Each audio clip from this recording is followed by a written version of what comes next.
Hello viewers, இது திரைச்சாரல். இன்னைக்கு நம்ம இந்த வீடியோவில் எதை பற்றி பார்க்க போகிறோம் சொன்னால், எம்எல்ஏ ஆன நடிகர்கள் அப்படிங்கிற விவரத்தை இப்போ நம்ம இந்த வீடியோவில் பார்க்க போகிறோம். முதலில் எஸ்எஸ்ஆர் என்று அழைக்கப்படும் எஸ்எஸ் ராஜேந்திரன் முதலில் திமுக சார்பில் போட்டியிட்டு எம்எல்ஏ ஆன முதல் திரைப்பட நடிகர் எஸ்எஸ்ஆர் ஆவார். இவர் 1962இல் தேனி தொகுதியில் எம்எல்ஏவாக தேர்ந்தெடுக்கப்பட்டார். பின்னர் 1970இல் மாநிலங்களவை உறுப்பினராக பணிபுரிந்தார். அடுத்து திமுகவிலிருந்து விலகி அதிமுகவில் சேர்ந்தார். 1980இல் ஆண்டிப்பட்டி தொகுதியில் போட்டியிட்டு எம்எல்ஏவும் ஆனார். அடுத்து எம்ஜிஆர் முதலில் 1967இல் பரங்கிமலை தொகுதியில் போட்டியிட்டு எம்எல்ஏ ஆனார் எம்ஜிஆர்.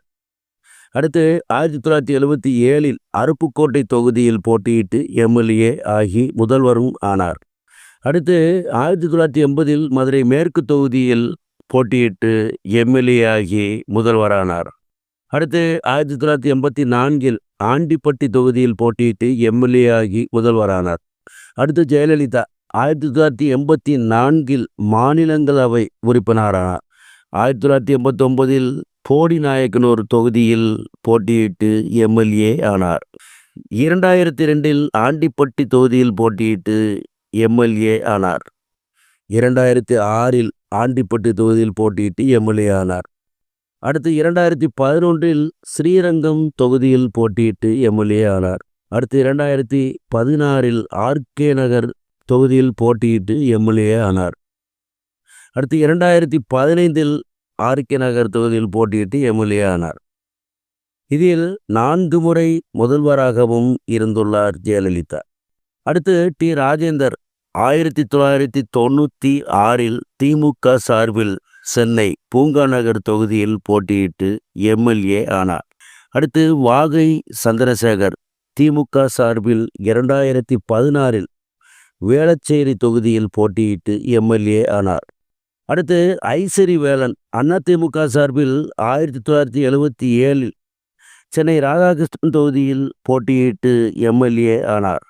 அடுத்து நடிகர் ராமராஜன் 1998இல் திருச்செந்தூர் தொகுதியில் போட்டியிட்டு எம்பி ஆனார். அடுத்து இயக்குனர் ராமநாராயணன் 1989இல் காரைக்குடி தொகுதியில் எம்எல்ஏவாக தேர்ந்தெடுக்கப்பட்டார். அடுத்து வைஜெயந்தி மாலா 1984இல் காங்கிரஸ் கட்சி சார்பில் போட்டியிட்டு தென் சென்னை தொகுதியில் எம்பி ஆனார், வெற்றி பெற்றார். அடுத்து 1989இல் மீண்டும் தென் சென்னை தொகுதியில் போட்டியிட்டு வெற்றி பெற்று எம்பி ஆனார். அடுத்து நடிகர் சரத்குமார் 2011இல் தென்காசி தொகுதியில் போட்டியிட்டு எம்எல்ஏ ஆனார். அதற்கு முன்பு 2001இல் திமுக சார்பில் போட்டியிட்டு மேல்சபை எம்பி ஆனார். அடுத்து கேப்டன் விஜயகாந்த் 2006இல் விருத்தாசலம் தொகுதியில் போட்டியிட்டு எம்எல்ஏ ஆனார். அடுத்து 2011இல் ரிஷிவந்தியம் தொகுதியில் தேமுதிக சார்பில் போட்டியிட்டு எம்எல்ஏ ஆனார். எதிர்க்கட்சி தலைவராகவும் இருந்துள்ளார் விஜயகாந்த். அடுத்து நடிகர் அருண் பாண்டியன் 2011இல் தேசிய முற்போக்கு திராவிட கழகம் சார்பில் போட்டியிட்டு பேராவூரணி தொகுதியில் போட்டியிட்டு எம்எல்ஏ ஆனார். அடுத்து தயாரிப்பாளர் ஆர்.எம். வீரப்பன் 1986இல் திருநெல்வேலி தொகுதியில் போட்டியிட்டு எம்எல்ஏ ஆனார். 1991இல் காங்கேயம் தொகுதியிலிருந்து எம்எல்ஏவாக தேர்ந்தெடுக்கப்பட்டார். 1977இல் தமிழக மேலவை எம்எல்சியாகவும் இருந்துள்ளார் ஆர்.எம். வீரப்பன். அடுத்து நடிகை ஜெயபிரதா உத்தரப்பிரதேசம் ராம்பூர் தொகுதியிலிருந்து 2004இலிருந்து 2014 வரை எம்பியாக இருந்துள்ளார். அடுத்து இசையமைப்பாளர் இளையராஜா 2022இலிருந்து நாடாளுமன்ற மாநிலங்களவை நியமன உறுப்பினராக இருந்து வருகிறார். சரி வஸ், இந்த கண்டனத்துடன் முடிகிறது.